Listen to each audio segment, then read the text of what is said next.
téléspectateurs de la télévision nationale, je vous salue chaleureusement. Et comme vous le savez sans doute, l'OIM, l'Organisation internationale pour les migrations, est une agence internationale en charge des migrations. Ici au Burundi, l'OIM cherche à aider le gouvernement à exploiter les principales opportunités de migration en fournissant des services efficaces de gestion des migrations. Et je vous signale que le gouvernement du Burundi est membre de l'OIM depuis 2007. Et dans cette émission, c'est une opportunité de faire le bilan ou le point des réalisations de l'OIM au Burundi. Et pour discuter de tout cela, nous avons des invités dans ce studio. Nous avons invité Monsieur le ministre des Relations extérieures et de la coopération internationale, Monsieur Alain Aimé Nyamitwe. Bonjour et bienvenue dans cette émission. Bonjour et merci de l'invitation. Nous avons aussi invité Madame la chef de mission au Burundi, c'est Christina Medjo. Bonjour. Je vous salue aussi, vous souhaite la bienvenue dans cette émission. Merci beaucoup. Oui. Merci pour l'invitation. Quand on parle de migration, on entend par là les migrations et l'immigration. Est-ce que ça englobe tout? Oui, merci beaucoup. Une bonne question en fait. On dit que la migration, c'est quelque chose qui est un thème qui est transversal aujourd'hui. Vraiment, c'est un impact qui est plus fort que jamais dans le monde. Il y a en fait 247 millions d'immigrants qui habitent au dehors de son pays d'origine. Il y a 750 millions d'immigrants qui habitent partout dans l'intérieur de leur propre pays, mais qui habitent dans une zone qui n'est pas de son origine. Donc, on voit aussi maintenant, il y a plus de 50 millions de personnes qui sont déplacées, il y a 40 millions de réfugiés. Donc, en fait, des chiffres qui sont assez importants au niveau de migration, des gens qui bougent justement aujourd'hui. Donc, quand on parle de migration, ça veut dire un déplacement de gens, de la population, que ce soit à l'intérieur du pays ou bien à l'extérieur. Oui, en fait, la migration, c'est quelque chose qui est transversal, qui est en train de bouger. Mais on dit, en fait, au niveau, juste quelque chose que c'est important pour faire des distinctions, au niveau des gens qui sont des réfugiés, en fait, c'est quelqu'un qui habite au dehors de son pays, en ce moment, mais un migrant pourrait être quelqu'un qui habite soit dans son propre pays, mais pas dans son origine, justement, un endroit différent ou bien à l'extérieur. Donc, justement, chaque réfugié, c'est un migrant, mais c'est tous les migrants qui sont des réfugiés. D'accord. Juste quelque chose, un exemple assez simple, mais en fait, pour obtenir cette chiffre, quoi. D'accord.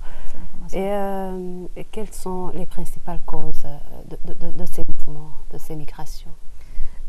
Ça pourrait être plusieurs thèmes. En fait, ça pourrait être la migration pour les études, en fait, des gens qui aussi pour le travail. D'accord. En fait, vous avez un phénomène qui est assez normal, qui est en fait au niveau de migration des zones rurales jusqu'à capitale, des gens qui changent pour passer pour les études, qui passent pour travailler.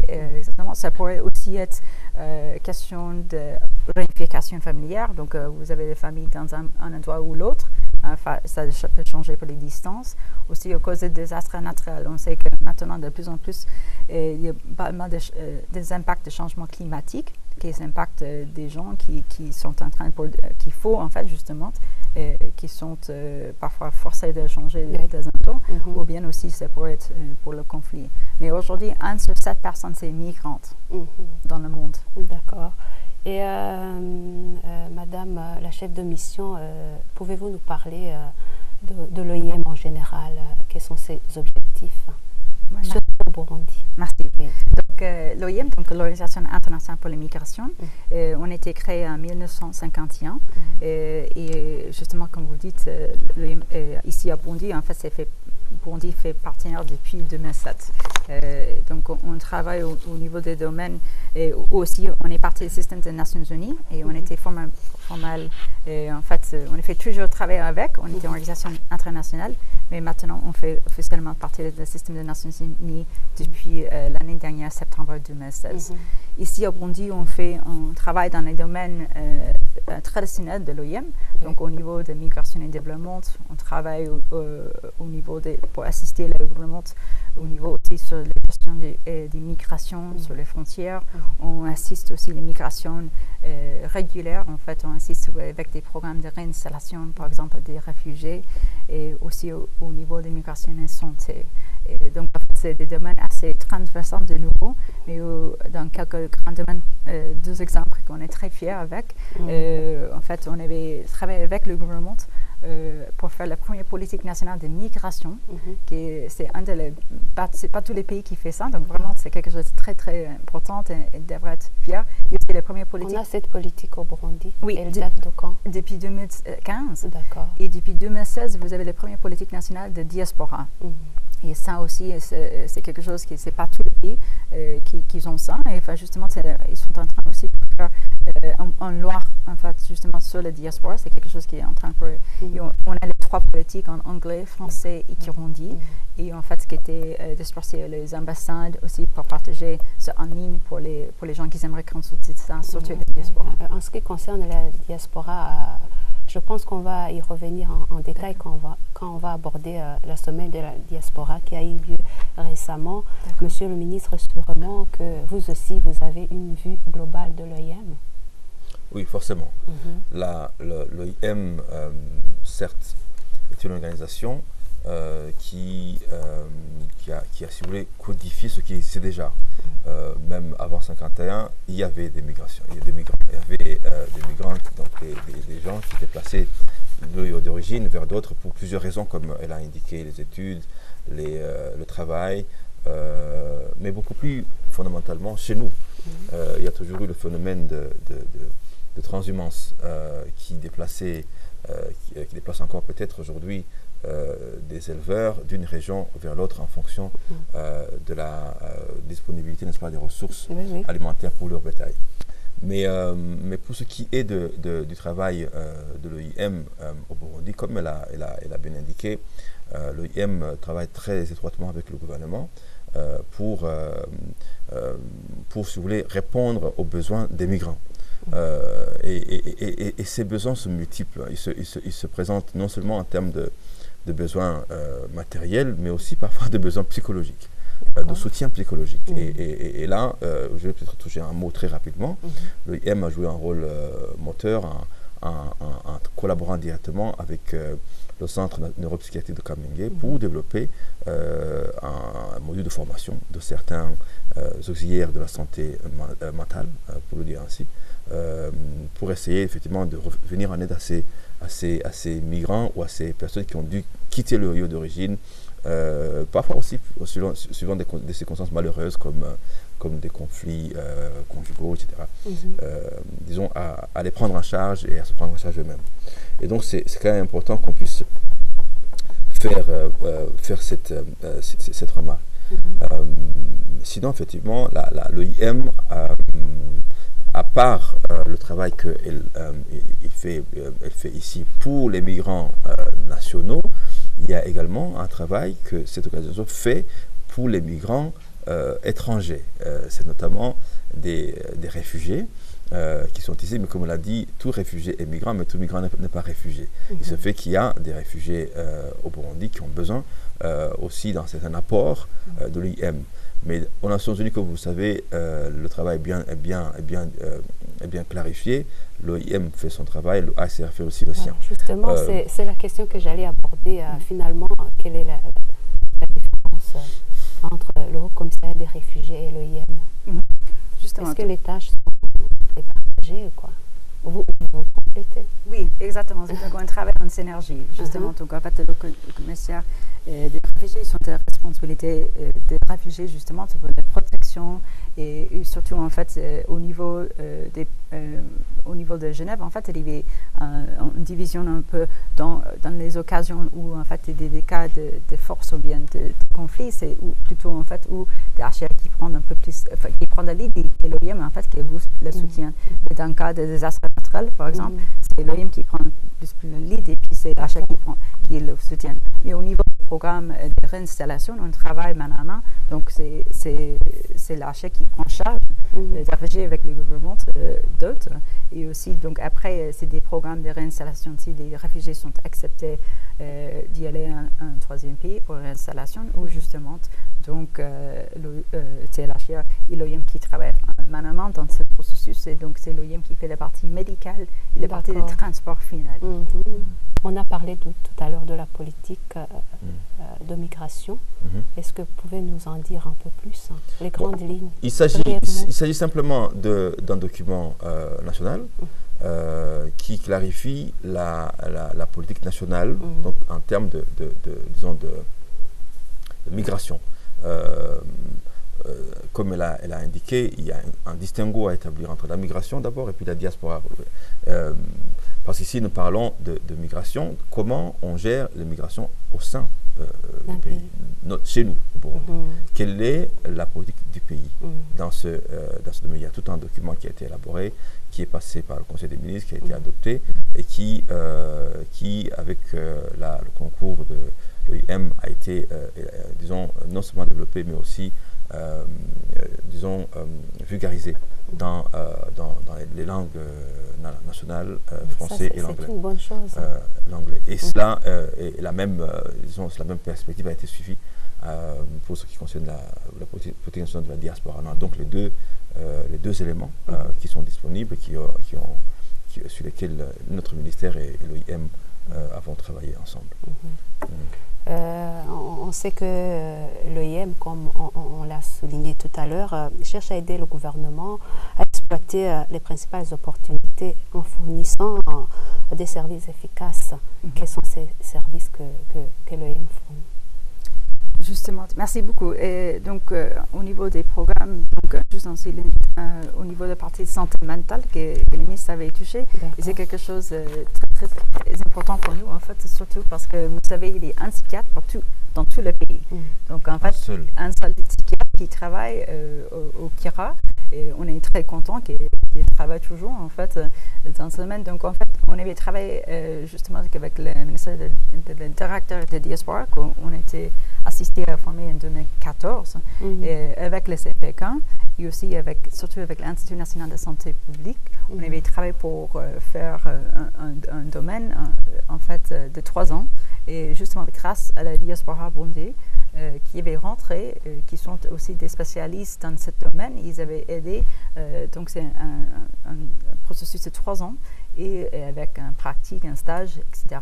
Et maintenant, il y a les premières 19 infirmières psychiatres dans tous les pays. Donc on est très fiers de eux, et justement de l'importance, et puis aussi c'est un excellent exemple, en fait, de la coordination qu'on avait fait ensemble, et puis aussi pour montrant la migration et le développement, en fait, comme les diasporas peuvent aider au développement de leur pays natal. Exactement, et c'est quelque chose de concret. Un autre exemple, c'est un programme qui s'appelle Rungika, en fait, on travaille justement avec le Régie nationale de poste, avec l'OIM et aussi avec le Postal universel, UPU, qui se trouve à Berne.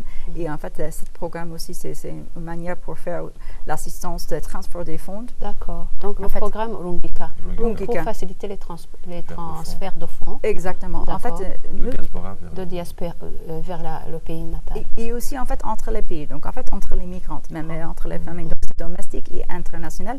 Et quelque chose assez, pour nous, en fait, on est très content parce qu'on sait qu'au niveau des transferts des fonds, ça pourrait être quelque chose qui est assez cher partout dans le monde.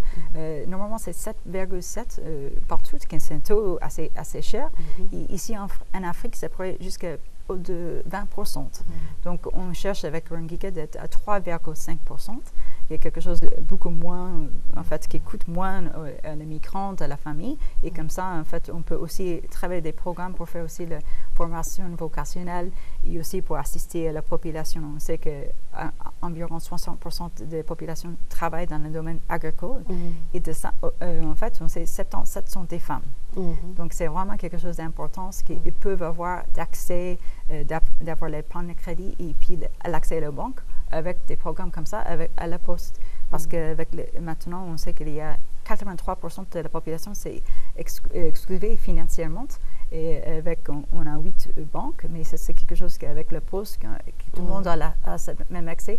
C'est plus facile. Et surtout, c'était pour l'accès pour les femmes qui travaillent dans le domaine rural. Sur ce sujet, en ce qui concerne les transferts de fonds, on entend beaucoup parler de migration pour le développement. Est-ce que vous pouvez nous éclairer à ce sujet? C'est quoi la migration pour le développement? Donc, on croit que vraiment que la migration, c'est une fois bien coordonnée et en respectant la dignité humaine, ça pourrait être quelque chose de profiteuse, enfin, le pays d'origine, le pays d'accueil, et aussi pour les migrants eux-mêmes. Donc, c'est-à-dire que comme les gens qui habitent, par exemple, au dehors, les diasporas, au dehors du pays, ils peuvent contribuer. Donc, ça pourrait être à travers des transferts de fonds. Globalement, il y a 580 milliards de dollars qui sont transférés au niveau de transfert des fonds. Et de là, en fait, c'est 427 millions qui sont surtout dans le pays de développement. Donc, c'est des chiffres assez importants. Donc, ça peut être soit au niveau financier, soit au niveau technique, au niveau de formation, expérience, justement au niveau avec les diasporas, aussi au niveau même pour l'investissement dans les pays d'origine, ou même des capitaux, ou avec les autres. Donc, c'est vraiment de l'expérience des gens qui habitent au dehors du pays pour contribuer. Donc, en fait, c'est quelqu'un qui va, par exemple, en Italie, qui apprend la pizza, il peut rentrer chez lui. Et en fait, avec la technique, tout ça. Exactement. Il fait création d'emploi. Exactement. Il fait un pizzeria italien ici à Bondy, par exemple. Donc, c'est quelque chose, en fait, comme l'expérience, les bénéfices, et aussi, en même temps, il soit un ambassadeur pour le Bondy au dehors et vice-versa pour l'Italie. Donc, c'est vraiment la migration pour le développement, pour assister la population. Monsieur le ministre, est-ce que l'immigration pour le développement, est-ce que ça aurait un rapport avec la semaine de la diaspora que vous avez organisée, qui a eu lieu au Burundi? Oui, tout à fait, parce que le thème c'était quel objectif? Le thème était aussi lié au développement. Et c'est d'ailleurs impossible de concevoir la diaspora autrement, dans la mesure où les migrants apprennent et se développent, ne restent pas figés dans leur connaissance ni dans leur niveau économique. Donc quand quelqu'un quitte son pays et se trouve dans un autre pays, généralement, toute autre chose étant égale par ailleurs, la personne ou les personnes arrivent à se développer, ne serait-ce que d'un point de vue formation au niveau intellectuel, au niveau aussi, heureusement parfois, économique. Et c'est tout ce qu'ils ont appris qui profitent à leur pays. Et je crois que l'un des désirs des gens qui sont dans la diaspora, c'est de se dire, ok, j'ai quitté mon pays, je n'avais pas cette formation, j'ai une formation qui n'est pas tout à fait disponible dans mon pays, qu'est-ce que je fais pour que mon pays puisse en profiter? Ou alors, j'ai atteint un niveau de développement économique, qu'est-ce que je fais pour que mon pays puisse aussi en bénéficier? Alors, dans le cadre du Burundi, avec autant de vagues de Burundais qui ont quitté le pays pour des raisons pas toujours heureuses, il y a heureusement quand même aujourd'hui une opportunité qui est donnée à tous ceux qui ont pu quitter leur pays, qui ont acquis un métier, qui ont acquis un niveau économique assez important, de pouvoir aussi, dans la mesure du possible, en tout cas, faire profiter le pays d'origine de leurs connaissances. Monsieur le ministre, mais là où le bas blesse, surtout en Afrique subsaharienne, même au Burundi, on observe un phénomène de fuite de cerveau. Qu'est-ce que le gouvernement fait pour que les gens qui sont à l'extérieur pour étudier, qui ont eu un travail, puissent revenir au Burundi, dans leur pays natal Justement, je crois que la politique nationale de la diaspora vise effectivement à faire comprendre aux gens qu'en fait, on empêche à personne de faire, disons, de se mesurer, ses horizons au niveau intellectuel ou même sportif et autres. Ce que nous disons, c'est que même si vous profitez de vos capacités intellectuelles et qu'on vous donne une opportunité de pouvoir briller, exceller au niveau de votre carrière, n'oubliez pas votre pays d'origine. On peut aussi imaginer que dans le cas du Burundi, même si on a connu une certaine fuite de cerveau, ceux qui ont pu quitter leur pays puissent en ce moment avoir l'opportunité. Ce serait grave s'ils n'avaient pas cette opportunité. Si le pays était fermé, si le pays ne leur donnait pas cette opportunité de faire profiter. Mais le pays aurait plus à gagner s'ils travaillent peut-être dans leur pays. C'est vrai, mais c'est faux à la fois. Pourquoi? Parce que nous n'avons pas les mêmes installations. Mais pour d'autres métiers, effectivement. Je ne vois pas pourquoi ceux qui ont fait la restauration, l'hôtellerie, la médecine, ne pourraient pas faire profiter ces connaissances au Burundi. Nous avons un seul psychiatre au Burundi. C'est ce que je venez de dire. C'est quand même pas normal. Je crois qu'à un moment ou à un autre, on doit se demander si vraiment il n'y a pas d'autres Burundais qui presque dans d'autres pays, qui ont cette capacité, qui pourraient faire profiter, disons, le Burundi de leurs connaissances acquises, en tout cas en partie grâce à l'investissement que le Burundi a aussi fait dans leur vie. Nous ne l'oublions jamais. Généralement, la plupart des Burundais qui sont partis là-bas, partis à l'étranger, sont partis après avoir fait le secondaire, au moins. Il y en a même qui ont bénéficié des bourses étatiques. Des bourses d'État, effectivement. Et c'est là où quand même les gens devraient... Enfin, c'est une question de conscience aussi. Madame la chef de mission, vous venez de faire 2 ans et demi au Burundi. C'est peut-être la fin de votre travail ici. Est-ce que vous pouvez nous parler des réalisations de l'OIM au Burundi? Merci. Même si vous n'entrez pas beaucoup en détail, mais les principales réalisations durant votre travail en tant que chef de mission ici au Burundi. Merci. Et donc en fait, ça fait 2 ans et demi que je suis là, très très contente de l'opportunité d'être ici. Et puis en fait, c'était ma première occasion d'être chef de mission pour l'OIM. Oui. Donc quelque chose que je vais toujours en fait avoir une grande mémoire. J'avais commencé en fait en 2015 avec 20 personnes. Maintenant, on est plus de 106. Wow. Et en fait, j'avais commencé avec 2 bureaux en Inclin et maintenant on est 8 bureaux. Et on a une présence 5 bureaux sur le terrain, qui pour nous c'est très important parce qu'on est près de nos bénéficiaires. En fait, oui, bureaux implantés à Bujumbura ou bien même à l'intérieur, c'est décentralisé. C'est partout en fait. Donc on est ici à Bujumbura et puis on est 5 sur le terrain. Donc pour nous c'est important vraiment qu'on travaille justement avec la population directe. Et on fait beaucoup de travail direct. On avait travaillé dans les programmes d'abri NFI, donc on avait donné plus de 25 000 en fait, assistances à les ménages au niveau d'abri, des gens qui sont surtout affectés par des désastres naturels. Oui. On avait aussi assisté à la population qui était affectée encore des inondations et avec des fleuves. En fait, donc il y a 2 camps de déplacés qu'on travaille pour assister la population à Rumonge et aussi 2 à Katumba qu'on travaille justement avec la Croix-Rouge et on travaille avec les systèmes internationaux et le gouvernement très étroitement pour, en fait, maintenant il y a le temps que c'est identifié, mais vraiment pour faire cette régularisation des familles parce que ça fait un temps qu'ils sont là et on aimerait bien, vraiment on est en train de déclencher ça. Donc pour l'importance d'une rélocation humaine pour les gens qui sont déplacés depuis 70 ans. On avait fait aussi, on assistait au niveau de counseling en fait pour les familles, donc plus de 8770 en fait personnes avaient reçu des counseling au niveau de partie psychosociale parce qu'on travaille non seulement sur la partie santé mentale mais aussi des cliniques mobiles dans les 6 provinces avec la CNPK. Et on avait aussi assisté au niveau, on travaille avec justement avec des sécurités publiques au niveau des PAF, on a formé plus de 150 officiels d'immigration contre la traite des êtres humains. Donc, et on aimait travailler avec le gouvernement très étroitement au niveau de faire la campagne d'information. On aimerait bien continuer au niveau on avait formé un comité contre la traite humaine et avait très très positivement répondu. On a commencé de nouveau pour travailler justement avec la PAF pour non seulement pour la formation mais aussi au niveau de l'assistance en fait électronique, donc ils peuvent avoir l'information en temps réel.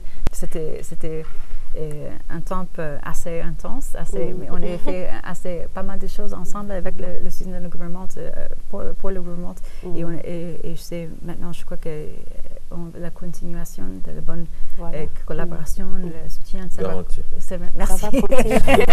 Est-ce qu'au terme de votre mandat ici au Burundi, est-ce qu'il y aurait des projets que vous laissez en cours, que vous avez déjà initiés, qui vont continuer? Oui, il y a en fait, on est pas mal des projets. En fait, j'ai 22 projets qu'on avait écrits à la mission et puis qui sont en train, il y a aussi qui sont en train de commencer. Donc c'est un peu difficile pour partir parce qu'il y a encore des choses qu'on aimerait continuer à faire, mais je sais qu'avec la nouvelle chef de mission, qui est aussi une américaine, une dame, qui ça va continuer avec la bonne collaboration.